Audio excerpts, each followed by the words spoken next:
Bonjour à toutes et à tous pour cette nouvelle vidéo sur le chai privé qui nous envoie aujourd'hui dans la Loire, dans la vallée de la Loire.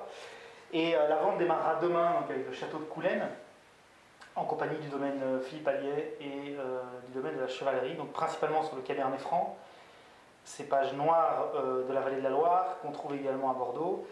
Et on va également déguster un chenin blanc donc, sous l'appellation Chinon du château de Coulaines. La dégustation porte exclusivement sur le château de Coulaines.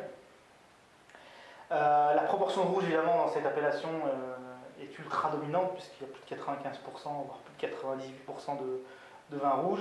Et on a très peu de blanc qu'on trouve plutôt, on va dire, à l'est, du côté de Vouvray, de Montlouis et même de la vallée du Cher et du Sancerrois. Donc on est sur un 100% chenin, sur des terroirs argileux, silicieux, avec évidemment un sous-sol, le tuffeau, qui est très caractéristique de la vallée de la Loire. Et c'est en général un cépage qui se comporte très bien sur ce type de sol. Et on en fait globalement très peu, parce que c'est une histoire de tradition et de culture dans l'appellation Chinon, mais également Bourgueil, Saint-Nicolas de Bourgueil, on fait exclusivement du rouge. Et pourtant le blanc donne quand même de très beaux résultats. J'en veux pour preuve des vignerons comme Baudry, Pascal Lambert, par exemple. Donc là, on a un nez qui est un peu plus mûr, un peu plus exotique que ce qu'on peut trouver sur Vouvray ou Montlouis. On perçoit à la limite un peu moins de tension également.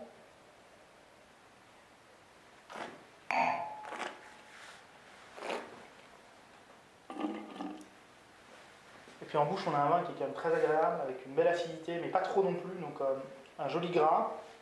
On est sur un entrée de gamme du domaine du château de Coulaines.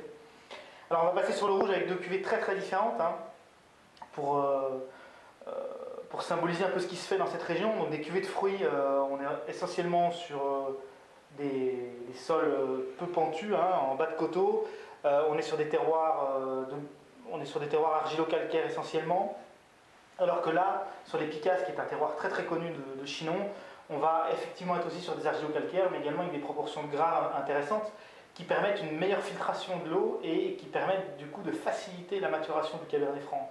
Il y a un vrai enjeu dans la vallée de la Loire, à Chinon, Bourgueil, Saint-Nicolas de Bourgueil, sur la maturation du cépage, parce qu'il y a des années un peu plus compliquées où il a un peu plus de mal à mûrir, et du coup ça donne tout de suite des vins verts, végétaux. C'est pour ça qu'il y a un gros travail nécessaire à la vigne au niveau de la maîtrise des rendements par exemple, et qui est parfaitement exercé au niveau du château de Coulaines, comme dans d'autres domaines. Mais il y a une proportion quand même de vins rouges de cette zone viticole qui sont du coup pas toujours qualitatifs, du fait de la difficulté de faire mûrir ce cépage.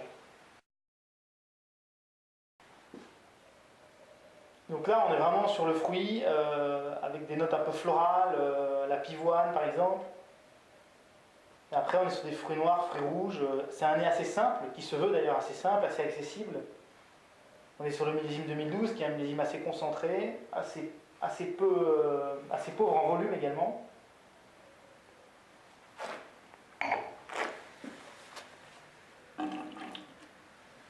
Alors là, typiquement, je le déguste, je me permets une petite remarque, un petit peu chaud.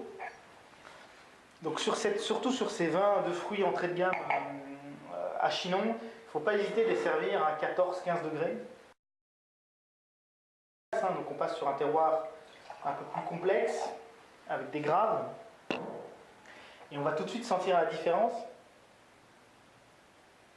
Au nez, donc on a beaucoup plus de complexité, beaucoup plus de volume, mais un nez qui est très ouvert également, sur un 2011, qui est un très beau millésime dans la vallée de la Loire.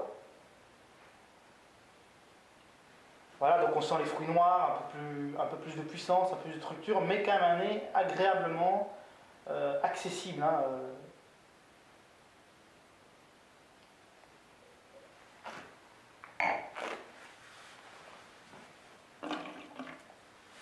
La différence est évidemment nette en bouche, avec plus de structure, des tanins un peu plus puissants, une fin de bouche un peu stricte encore, donc il ne faut pas hésiter à aérer cette cuvée, à la laisser de 3 ans en cave, mais une demi-heure, 3/4 d'heure de carafe, et elle sera parfaite dès cet été ou cet automne. Ça c'est plutôt un vin d'automne, et là ça c'est un vin qu'on pourra boire sur des grillades plutôt printemps-été dès cette année.